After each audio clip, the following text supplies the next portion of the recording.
کسی زمانے میں بغداد میں جنید نامی ایک پہلوان رہا کرتا تھا۔ پورے بغداد میں اس پہلوان کے مقابلے کا کوئی نہ تھا۔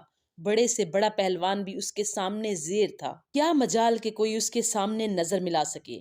یہی وجہ تھی کہ شاہی دربار میں اس کو بڑی قدر کی نگاہ سے دیکھا جاتا تھا اور بادشاہ کی نظر میں اس کا خاص مقام تھا۔ ایک دن جنید پہلوان بادشاہ کے دربار میں اراکین سلطنت کے ہمراہ بیٹھا ہوا تھا کہ شاہی محل کے صدر دروازے پر کسی نے دستک دی۔ خادم نے آ کر بادشاہ کو بتایا کہ ایک کمزور اور ناتواں شخص دروازے پر کھڑا ہے جس کا بوسیدہ لباس ہے۔ کمزوری کا یہ عالم ہے کہ زمین پر کھڑا ہونا مشکل ہو رہا ہے۔ اس نے یہ پیغام بھیجا ہے کہ جنید کو میرا پیغام پہنچا دو کہ وہ کشتی میں میرا چیلنج قبول کرے۔ بادشاہ نے حکم جاری کیا کہ اسے دربار میں پیش کرو۔ اجنبی ڈگمگاتے پیروں سے دربار میں حاضر ہوا۔ وزیر نے اجنبی سے پوچھا، تم کیا چاہتے ہو؟ اجنبی نے جواب دیا، میں جنید پہلوان سے کشتی لڑنا چاہتا ہوں۔ وزیر نے کہا، چھوٹا منہ بڑی بات نہ کرو۔ کیا تمہیں معلوم نہیں کہ جنید کا نام سن کر بڑے بڑے پہلوانوں کو پسینہ آ جاتا ہے؟ پورے شہر میں اس کے مقابلے کا کوئی نہیں، اور تم جیسے کمزور شخص کا جنید سے کشتی لڑنا تمہاری ہلاکت کا سبب بھی ہو سکتا ہے۔ اجنبی نے کہا کہ جنید پہلوان کی شہرت ہی مجھے کھینچ کر لائی ہے۔ اب میں آپ پر یہ ثابت کر کے دکھاؤں گا کہ جنید کو شکست دینا ممکن ہے۔ میں اپنا انجام جانتا ہوں۔ آپ اس بحث میں نہ پڑیں بلکہ میرے چیلنج کو قبول کیا جائے۔ یہ تو آنے والا وقت ہی بتائے گا کہ شکست کس کا مقدر ہوتی ہے۔ جنید پہلوان بڑی حیرت سے آنے والے اجنبی کی باتیں سن رہا تھا۔ بادشاہ نے کہا، اگر سمجھانے کے باوجود یہ بضد ہے تو اپنے انجام کا خود ذمہ دار ہے، لہٰذا اس کا چیلنج قبول کر لیا جائے۔ بادشاہ کا حکم ہوا اور کچھ ہی دیر کے بعد تاریخ اور جگہ کا اعلان کر دیا گیا اور پورے بغداد میں اس چیلنج کا تہلکہ مچ گیا۔ ہر شخص کی یہ خواہش تھی کہ اس مقابلے کو دیکھے۔ تاریخ جوں جوں قریب آتی گئی، لوگوں کا اشتیاق بڑھتا گیا۔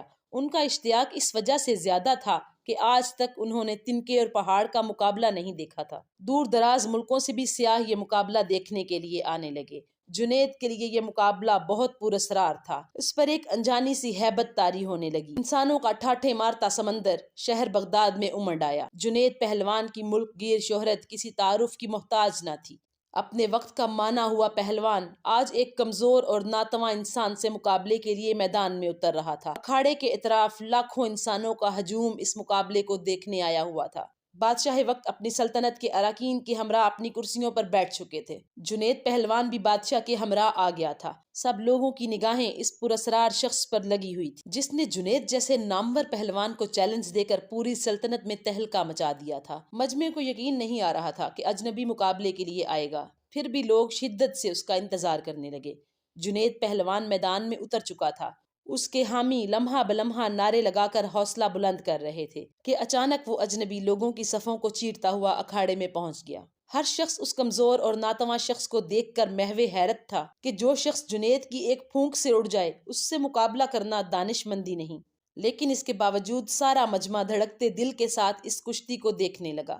کشتی کا آغاز ہوا، دونوں آمنے سامنے ہوئے، ہاتھوں میں ہاتھ ڈالے گئے، پنجہ آزمائی شروع ہوئی۔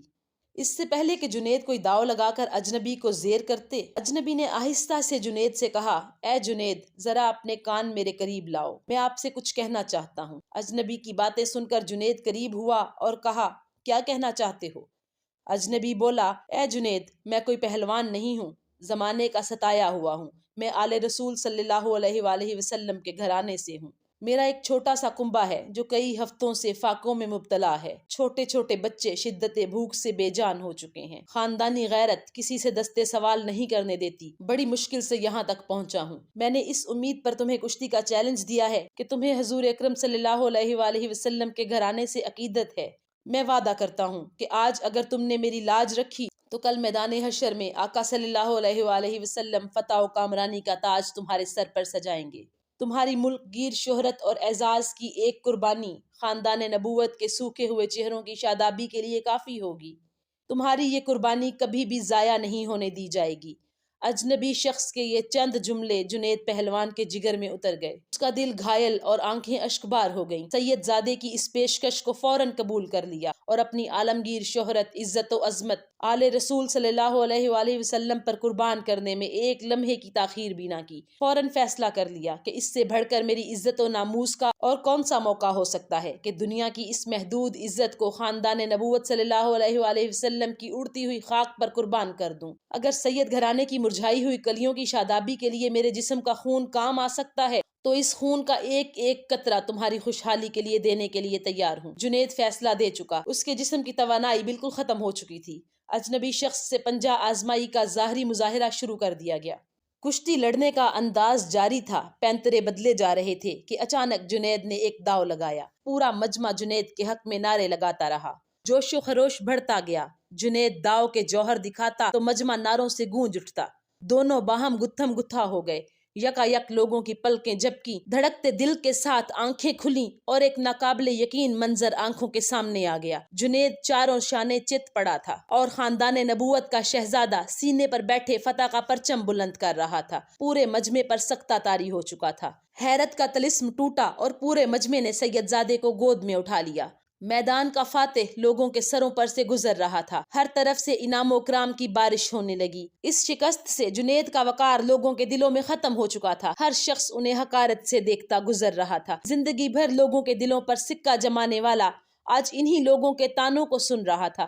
رات ہو چکی تھی، لوگ اپنے اپنے گھروں کو جا چکے تھے۔ عشاء کی نماز سے فارغ ہو کر جنید اپنے بستر پر لیٹا۔ اس کے کانوں میں سید زادے کے وہ الفاظ بار بار گونجتے رہے، آج میں وعدہ کرتا ہوں اگر تم نے میری لاج رکھی تو کل میدان محشر میں آقا صلی اللہ علیہ وآلہ وسلم فتح و کامرانی کا تاج تمہارے سر پر سجائیں گے۔ جنید سوچتا رہا، کیا واقعی ایسا ہوگا؟ مجھے یہ شرف حاصل ہوگا کہ حضور سرور کونین حضرت محمد صلی اللہ علیہ وآلہ وسلم کے ہاتھوں سے میں یہ تاج پہنوں؟ نہیں، میں اس قابل نہیں، لیکن خاندان نبوت کے شہزادے نے مجھ سے وعدہ کیا ہے، آل رسول صلی اللہ علیہ وآلہ وسلم کا وعدہ غلط نہیں ہو سکتا۔ یہی سوچتے سوچتے جنید نیند کی آغوش میں پہنچ چکا تھا۔ نیند میں پہنچتے ہی دنیا کے حجابات نگاہوں کے سامنے سے اٹھ چکے تھے۔ ایک حسین خواب نگاہوں کے سامنے تھا۔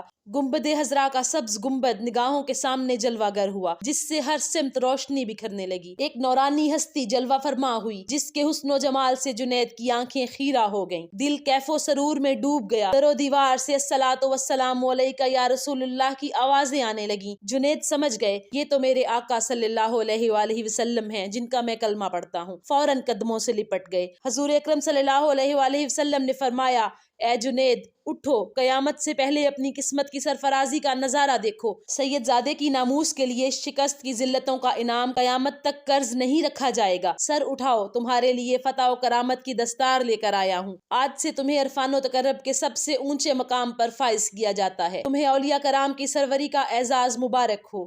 ان کلمات کے بعد حضور سرور کونین صلی اللہ علیہ وآلہ وسلم نے جنید پہلوان کو سینے سے لگایا، اور اس موقع پر حضور صلی اللہ علیہ وآلہ وسلم نے حالت خواب میں جنید کو کیا کچھ عطا کیا، اس کا اندازہ لگانا مشکل ہے۔ اتنا اندازہ ضرور لگایا جا سکتا ہے کہ جب جنید نیند سے بیدار ہوئے تو ساری کائنات چمکتے ہوئے آئینے کی طرح ان کی نگاہوں میں آ گئی تھی۔ ہر ایک کے دل جنید کے قدموں پر نثار ہو چکے تھے۔ بادشاہ وقت نے اپنا قیمتی تاج سر سے اتار کر ان کے قدموں میں رکھ دیا تھا۔ بغداد کا یہ پہلوان آج سید الطائفہ سیدنا حضرت جنید بغدادی رحمت اللہ علیہ کے نام سے سارے عالم میں مشہور ہو چکا تھا۔